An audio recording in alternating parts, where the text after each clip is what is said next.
Meidän ammatissa vaaditaan hyvältä kuskilta todella paljon. Kuljetetaan lähes 80 tonnin yhdistelmäpainolla puutavaraa tuolta metsästä pois.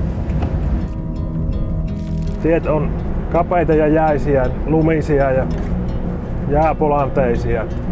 Täytyy olla rautaiset hermot ja tarvitaan tietyllä lailla varovaisuutta, mutta myös rohkeutta ja ripeää päätöksentekokykyä selviää sieltä.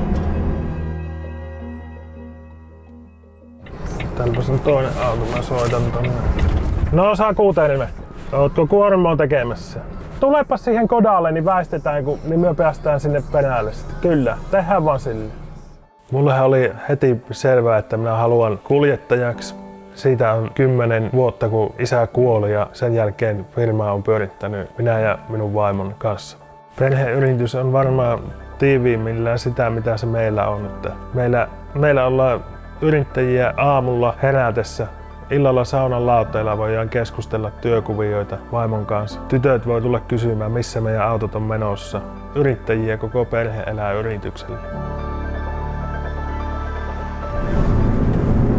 Joudutaan vähän hiljentämään ja mutkan takana onkin tämmönen pieni mäki ja joudutaan vähän ottamaan vauhtia, että päästään ja nousemaan mäelle ja Valihen Poveraaseen on vaihteistoa. Meillä on Volvolla ajettu pitkään ja siinä tuli ongelmia, kun ei löytynyt tänne metsäpäähän tarpeeksi pieniä vaihteita. Tää ei pystytty isoilla massoilla liikkeelle lähtemään pehmeällä alustalla ja jyrkkiin mäkiin.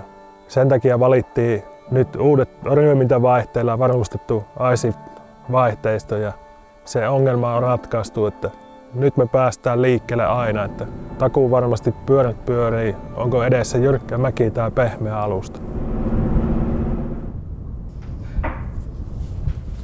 Tämä on isän pipo. Tämä oli hänelle tärkeä ainut pipo, mitä se talvella piti. Ja tämä on 35 vuotta varmaan vanha, lähes yhtä vanha mitä minä olen ja silleen hyvä muisto niiltä ajoilta.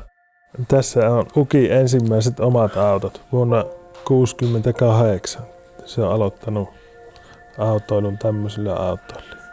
Kaikkihan tapahtui silleen äkkiä, että isä oli sairastellut aiemmin ja sitten eli tervettä elämää, kunnes taas sairastui.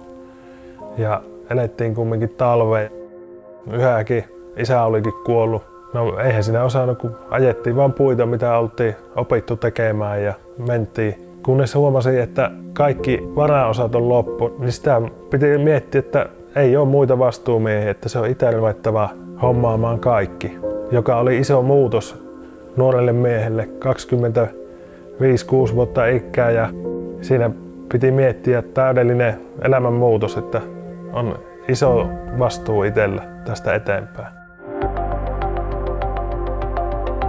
Minä olen ajanut 20 vuotta puutavara-autoja. Minä olen aina ollut kiinnostunut uusimmasta tekniikasta. Sitä myöten uusia vaihteistoja on oltu ensimmäisenä ottamassa, uusia malleja, uusia moottoreita. Halutaan olla kehityksen kärkipäässä puutavara-autoissa.